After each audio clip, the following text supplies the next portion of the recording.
ಯೇಸು ಹೇಳಿದ ಮಾತು ಬಂಗಾರದ ಚೀಲ. ಯೇಸುಯ ಮಾತಿನ ಮೇಲೆ ನೀನು ನಂಬಿಕೆ ಇಟ್ಕೊಳ್ಬೇಕು.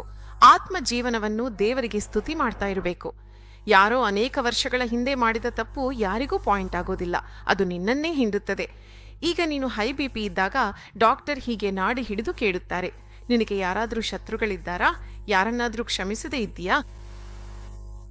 ಯಾಕಂದ್ರೆ ಅದು ನಿನ್ನ ದೇಹವನ್ನ ಹಾಳು ಮಾಡ್ತದೆ.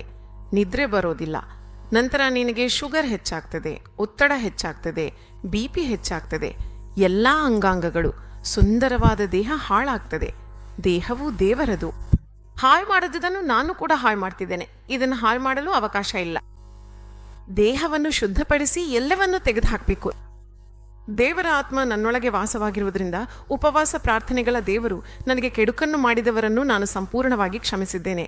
ನಿನ್ನಿಗಿಂತ ದೊಡ್ಡದನ್ನು ದೊಡ್ಡದು ಎಂದು ನಾನು ಹೇಳುವುದಿಲ್ಲ.